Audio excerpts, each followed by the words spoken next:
Hello, everybody. Well, T-minus 9 days till SpaceX. And I'm sorry to obsess over this, but I'm just going to keep doing it. It's a very big deal. And I think that watching what happens next Friday, as well as Monday and Tuesday afterward, is going to be very eye-opening. It's going to be fascinating to wait for that opening, which I suspect will be hours into the trading day, and to see the gyrations that occur. If you've had a look at CBRS, for example, last I looked, that was the last big IPO. It had basically done nothing but go down since its first hot day. Could happen with SpaceX too. Kind of a similar scenario. It might open up way above the offering price, therefore creating a big percentage gain, and then kind of burn off in the days ahead. We'll see. I hope it does great. Should be very interesting to watch. Today is an interesting day. It's kind of like Friday and so many days before, in which it started off rough, started off red, things were down, and then we're still talking to Iran, and that everything rallies again. I've done my little Iran speech enough. I won't bother you with it again, but it's working. Just this endless back and forth negotiation, but no real resolution, is just what the doctor ordered with respect to this new highs everyday market. Some things are cracking nicely, though, gotta tell you. I've written about this on Slope some of you know this. My anchor positions continue to be Bitcoin and bonds. Bitcoin I consider marvelously organic, and bonds I consider a little more truth-telling than stocks. And both of those are red, Bitcoin decidedly so, and we'll look at that in a moment. But let's jump in. Let's look at those charts together. Starting off with the spider, SPY. Hey, lifetime high. How about that? Gee whiz. Same old. Distribution top, fall, pushing higher, should have gone down, did not, leaped ahead with this gap, and then has been blasting higher ever since. We opened weak and just rallied based on nothing but, hey, we're still talking to Iran very rapidly. I guess they're talking rapidly now, but that's all it takes. So lifetime highs on the spider. As of Friday, every objective metric more expensive than any time in history. Well, we got them beat today. We have beat Friday's peaks, so now it's higher still, and there's nothing to stop it from doing that every day until the midterms, I guess. I don't know. Some stocks are just extraordinary in terms of their power and persistence and consistency. Here's CrowdStrike, CRWD. Just about every day is not just green, but a big old thick green bar. This one's up again, almost $50, over 6%. STX, Seagate. These are all the same high-tech suspects, up almost $50, almost 5% on that one. Palo Alto, yay, networks, up about $20, over 6%. These are all up 5-6% or more. And interestingly, the really big computer makers, the server makers, are thriving as well. There's become this sort of trope that if Trump recommends a stock, it will go up massively. And that's worked out very well so far. So just off the cuff would be like, you should buy Dell. And then people look a week or two later and it's up 100%. It's like, wow, okay, listen to that man. And so by virtue of just, if he says anything, the stock rallies based on that. IBM has been his favorite recently. He's become the world's most powerful stock analyst. So he said good things about IBM, just nothing specific, but just I like IBM, and that's all it took. And so IBM itself, which had a great week last week, is again blasting higher. It is up to a lifetime high, over 6%. And remember, this is IBM. This is not a $10 million market cap. This is IBM, Big Blue. Lifetime high, nearly a $20 rise. Don't let the red bar fool you. That just means the open was higher than the current price. And Dell, which had a spectacular week last week, Friday particularly, just keeps climbing.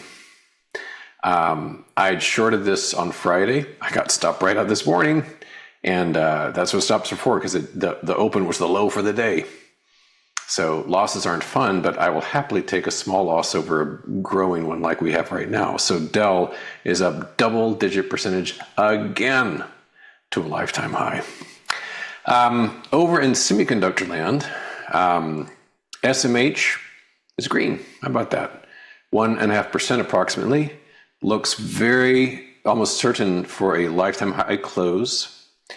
And on an intraday basis, I also think we've seen lifetime highs there.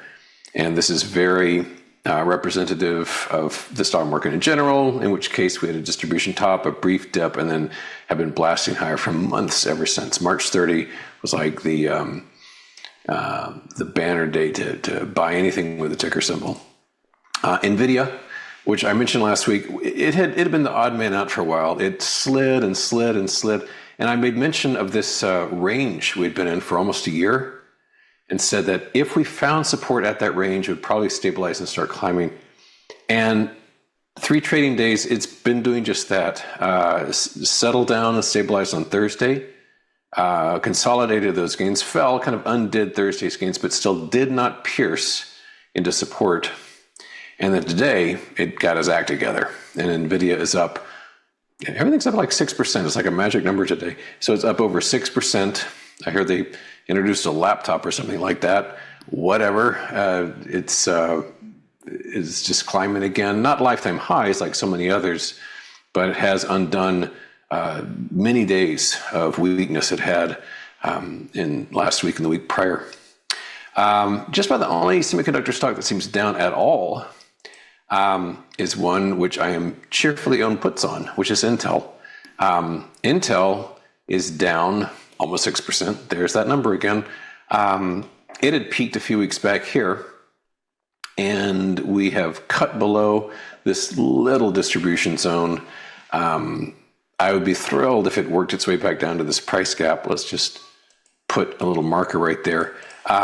So yeah, I've got puts on Intel, and that's moving the right way.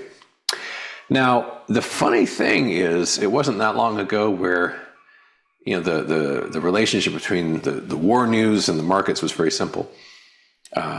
Bad news equals crude up, equities down. Good news equals crude down, equities up. Well, I don't know what to call the news we hear today, which is we're still talking. It's like no news. Maybe the old saw about no news is good news applies here, but it's not news at all. It's just like we're not talking to you. Well, yes, we are. They're talking to us. We're talking rapidly. But what's going on now? Crude oil is up and equities are up. That's odd. So that inverse correlation seemed to have vanished. There we have crude oil up again, about 6%, and a big pop there. And we seem to have worked our way into a kind of a cyclic trading range here for months at this point. We can just kind of swiftly rough out a range of kind of the upper 80s to the lower triple digits here. And so we got rather close to that on Friday, and now we're rallying on this, kind of like NVIDIA for some reason. But yeah, the oil market looks like it's saying, hey, things aren't so great. Even the equities are like, oh, whatevs, and just keep going higher. And XOP, and I'd made mention last week about how we seem to have some kind of, I'm not sure I would call it a base, but at least the lower portion of the range. And that seems to have worked out too, because we have a nice little pop today on XOP. So yeah, weirdly, oil strong and equities don't care. While we're talking about commodities, gold continues to be weak, which is kind of how I've been feeling about it. It's a very sloppy chart, but on the whole has been winding its way lower. You can see quite clearly here, I haven't drawn anything on it, but we've got this clean series of lower highs, just again and again and again. It keeps trying here and here and here. It keeps trying to sort of get off the floor, but it's weaker every single time. And in turn, miners are down. And so things like Dust, which is the ultra short against the miners, are up. Not as much as it used to be, but Dust is up over 5% today. Now, my buddy, my pal, the one guy who's just behaving himself beautifully, Bitcoin. Here's BTC. And we've talked about this a lot, but just kind of to review big picture stuff. Bitcoin peaked at about $1/8 back in October. So it's around it's approaching $130,000. And it's in sharp contrast to everything, but let's just say stocks. It has fallen mightily. It had lost about, well more than 50% of its value from October into like February. You don't have to be a rocket scientist at SpaceX to do the math. That would be like the Dow falling about 30,000 points. Wouldn't that be something? I'd have to have a really long show if we lived in that world. So as it is now, I mean, it has recovered to some degree, but even right now at about 71,000, we're well below the 128,000 it had been. But what I've been doing is it's like I call it my anchor position, shorting it by way of IBIT. This right here is the Bitcoin futures, and we rallied up and up and up, and it started to stall a few weeks ago, and since then it's really been on its best behavior. This is a nice price gap like so, and so we peaked in the mid 80s and started to get a little wobbly, gapped down, and then since then, recently, red. My favorite color. And this is looking really sharp. I don't know specifically why it's behaving this way. It might have something to do with this Clarity Act they're trying to shove through Congress, but definitely behaving itself. And the inverse on this, BITI, naturally is doing pretty well. It's up almost 3% today. So I really like the looks of that. Maybe Jamie Dimon's trash talking of the follicularly challenged Brian Armstrong is having a part of the reason here. Coinbase is down over $6. It's looking a little wobbly itself. And of course, far more dependent on Bitcoin than Coinbase is Michael Saylor's strategy. And come on, MSTR is down pretty hard, about $9, over 5%. And there we have it. Good heavens. So, chips and ships again. Let's talk about ships. SpaceX is coming up, not this Friday, but next Friday, of course. But its compatriots, the smaller competitors out there, are looking really wobbly. The notion of like these acting as proxies maybe is already spent. ASTS down hard the past couple of days. Rocket Lab, RKLB, down double-digit percent today. It's fallen tremendously here. I mean, it doesn't look tremendous from this level, but percentage-wise, this is a pretty big deal. So buying anything that smells like SpaceX stopped working last week. Retail, XRT, I'm short this ETF. It's down modestly, not quite 1%. And IWM, the small caps, is also down a little bit. I shorted this about an hour ago. So far, so good on that. Now, I keep talking about the two anchor positions, Bitcoin and then also bonds. Bonds, well, they're unchanged right now. This is ZB. We have the unemployment report on Friday. That probably will inform it to some degree. But I remain, actually, I've got a new long position on TBT, which is up just a little bitty bit. Bonds were down nice and hard earlier, but after we're still talking Iran chatter came out, the drop got reduced. But TLT is the item against which I own September 30 puts with a strike at 86 if memory serves. So those are down just a touch, 0.14%. And the final thing, just to show how goofy this market has become, is Virgin Galactic, SPCE, not SPCX, SPCE. And the theory is, and I don't know if this is true or not, but the theory is that this stock, which actually had lost like 99% plus of its value, the reason it's rallied hundreds of percent the past few days is because people figure that people will mistype it. They'll want to buy SPCX and they'll accidentally type SPCE.